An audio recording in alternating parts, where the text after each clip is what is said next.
of neglect. This is official oppression. This is harassment.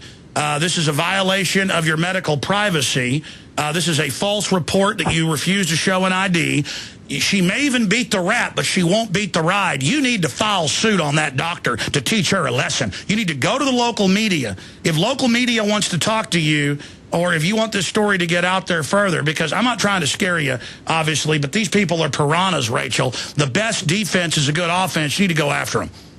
Right, I agree, and that's why I'm here telling my story, because I want America and I want other parents to know that this is happening, and we need to be aware of it. Oh, it makes my blood boil. I've seen poor families that don't know how to defend themselves like you, where they take the children, Rachel. Stay there. I want to come back and talk more about this. It makes my blood boil. This country is just a haven of unmitigated evil. And that I know the whole history of the CPS. I know the whole history of the health departments, the vaccines, all of it. I know about the racial hygiene laws, the kids being taken, these kangaroo courts. And if the general public knew what I knew or knew what you knew, our problems would be over very quickly. Our guest, straight ahead, victim of the secret police, child snatchers. We're on the march. The empire's on the run.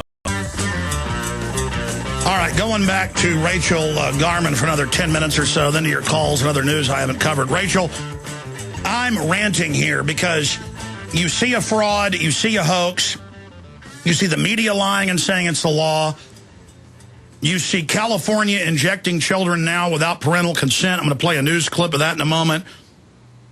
You see her saying you wouldn't show an ID and filing a fake police report on you, sending CPS... who have a quota to grab children. I mean, these are child kidnappers. And this person thinks because they're part of the system that that's okay. Like you're not a human being. Like you're not going to fight back.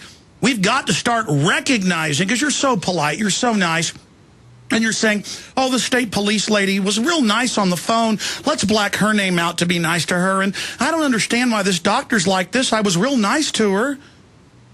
Again, you're a nice lady who knows enough to stand up for yourself. You're smart. You care about your son. Your husband cares. Your dad, you say, is a listener. But still, you've got this attitude like, why are they being mean to me? I haven't done anything wrong. They don't care. They're control freaks. They're sickening. And none of us are safe because they're gearing up with the Centers for Disease Control and the National Department of Health, all of it, going door to door everywhere harassing people. And they're really gearing up for forced inoculation. They have the Emergency Centers Act. They have the Model Emergency Centers Act. They're trying to train police for forced inoculation. They're really gearing up for this. And that's why I'm telling folks the war is on. Because if you pull up the statistics, record numbers are not taking their vaccines. People are waking up to the horrors of the Gardasil deaths and Rick Perry and all of it. Any other points you'd like to add about all of this before I go to some more clips? I understand. I guess I felt so violated, and I felt that this was a lot of intimidation and, her way of trying to force me to vaccinate my son. Obviously sending the state police to my house is not, going to make me trust her. I mean, as Americans, we think we should be able to trust our doctors, but obviously we can't. Well, now they are agents of government, and they're being told to spy on parents. Pediatricians are told to spy and treat you as if you're guilty. The last 3 times, and my doctor's a listener, my wife's doctor's a listener, great lady, but still at the nice hospital, new hospital we went to for the first child, and the 2 subsequent, I figured it out by the first time, the nurse would say, Alex, do you mind bringing this down to the first floor of this file for me? And I got the file and left. Me and my wife hadn't been arguing, nothing. I was all, massaging her, oh, sweetie cake, all this. And I come back and my wife goes, she was just asking me if we have money, if you abuse me. She was typing it into that computer on the side of the wall. The lady comes back in and I said, hey, this isn't guilty until proven innocent. I don't have a criminal record. I understand that. So that goes to the health department. You're filling out a report on me. And she was like the head nurse, and she like narrowed her eyebrows like, ooh. Like, it's weird to even be able to think and know what I'm doing to you. Ooh. And I said, hey, listen, let me explain how this is going to work. I'm a syndicated radio host. It turned out some of the other nurses were listeners. And I said, you better dot your I's and cross your T's. Now, the next 2 times when they do it, years later, different nurses, I'd say, oh, no, you can take that down there. You can go ahead and ask her the questions, whether I beat her or not, right here in front of me. And then they're like, well, I usually ask this with you out of the room. And I go, look, see, it's this whole world about fooling us and manipulating us. And look, for 40 years now, this year, 2012, for 40 years, worldwide in every industrialized country, they take blood from babies at birth and put it in a global database. I knew this 16 years ago when a nurse gave it to me from one of the Department of Defense bases in San Antonio, declassified 3 years ago. The medical system is a tyranny that thinks we're animals and they do whatever they want. Were you aware of the blood grabbing they do of babies at birth? Is that where they want you to do the stem? They want to take a stem and they tell you that if your child ever gets certain diseases, they'll be able to cure them? No. Yeah. No, that's a big money-making deal where it turns out now they don't usually finish the procedures quick enough for women so they can, get that stem cell fluid out of the placenta and umbilical cord. No. This is blood of all children. They take ampules of blood and they go, we're sending this to the health department. Sign this form to check for blood diseases. They don't check for blood diseases. It goes to the Department of Defense. No, I didn't know that. Oh, yeah, and then they sell the data to companies who then, when your child 30 years later needs a surgery or a DNA treatment, they tell them, oh, this company bought your blood. It owns your DNA now. So it's going to be $200,000 for the procedure instead of $5,000. That's terrible. I know that sounds crazy in science fiction. It's because we are in science fiction. Now, let me just stop right there. What else...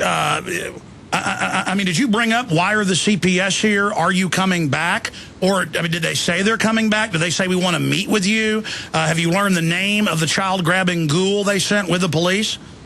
No, I haven't heard anything back from them. Actually, the state trooper, I had even offered, I said, my son's in school right now. Would you like to talk to one of his teachers? She said, no, that's not necessary. She basically... I took it as though that was the end of it. So, but I did try to call the doctor immediately, and she didn't return my phone call for 2 days because I did want to confront her as to why she called the state police and, Children and Youth Services. Like I said, I didn't hear back from her for 2 days until I received a voicemail because I was at work where... on the voicemail, she just says, Rachel, I got your message. Not really sure why you're calling. We'd really just like to have his growth charts. I know you said there's not any immunization records. Oh, yeah, they always act like it's no big deal when they're trying to wreck your life because they care about you. In fact, you do have that audio on your phone, don't you? Yes, I do. Mm-hmm. Now, do you want to say the town you're in? Do you want to give out your email for locals that may want to support you or local media that may want to march into that doctor's office? Actually, I've already been, I just checked my phone. I've already been receiving some emails from local media. So apparently they're listening and they know where I am. I mean, people do know my name around here because, I'm pretty active in the community and also in helping people to become more healthy. So that's right. You're a well-known person in the community. We're not going to get into your profession or exactly where you work because that's separate. But you're very well known in the community. Yeah, I feel like that. I mean, I grew up here. I did move away for some time and recently moved back here. But I mean, it's a pretty small, close-knit community. Everybody pretty much knows everybody. So yeah, I think they picked on the wrong person. Do you want to say the name of your town? I'm here in Center County, very close to State College, if anybody's familiar with Penn State University. So wow. So they're in the Happy Valley, I guess, yes, still going after people's children in one way or another. Right. What are you planning to do if the CPS shows back up? Well, I won't let them in, of course. You know, I mean, I'll answer the door. I'll talk to them. I mean, as a matter of fact, I have a lot of friends that are CPS workers here. I have a lot of friends that are social workers for the county government. So, well, to be clear, social workers are one thing that are helping old people or whatever. But more and more statistically, they have bounties on kids. And let me tell you, CPS is not to be trifled with. You may know some of these people, but I tell you, they are as dangerous as a barrel of snakes. Yeah, I mean, I don't trust them. They're not going to come into my house. It's not that I have anything to hide, but there's no reason for them to come into my house. Yeah, exactly. It's a fishing expedition. They've already are spying on you. Let's expand on this, though. I want to play a clip for you. This is a clip from National News. And I forget the source. I'll give you the source once we play it. Here's a clip where they're on, and the governor did sign this bill, debating injecting children without parental consent in California. And they're now doing it. The state now in California says they own your children, and they've even said that in federal and state court trying to ban homeschooling. So here is that clip. Parents are legally accountable for any adverse events, adverse reactions that occur from the vaccine. Federal bureaucrats, government bureaucrats should not be making decisions for parents. Lisa, we do know that there are vaccine injuries that happen from vaccines. Should parents know when their 12-year-olds are getting a medical treatment that could be risky? Well, already in California and other states across the country, children are already receiving medical benefits that their parents aren't aware of: birth control, abortions, events where there could be a severe adverse reaction, even leading to death, like in cases of abortion. So and parents shouldn't aren't their aware parents know about that? Lisa? Yes? Shouldn't parents, you're making the case that there are risky things that 12-year-olds and 13-year-olds are experiencing. Shouldn't their parents know about those? Well, I think parental consent starts in the home. Every day our teenagers are doing things to risk their health. They're having sex. They're experimenting with drugs. They're acting cavalier. If we have an open line of communication with our children, then this bill should not threaten parents. All right, let's stop right there. That's CNN. This is the incredible spin that we now face where, well, they're using drugs, they're having abortions. Let us inject 11, 12-year-olds without their parents knowing. And they spin it like parents shouldn't be threatened by this. I mean, it's so creepy that we've put up with so much that now the CPS and state police come to your house because you don't want to shoot up your 2.5-year-old son with whatever the drug companies lobbied them to give you. Or now in California, they just shoot them up at the school and don't even care. Used to, it was always an accident. Oh, we didn't know you hadn't agreed to give them this new shot. Just amazing. What do you think of that clip with that woman just straight-faced saying, of course parents don't need to know? That's crazy.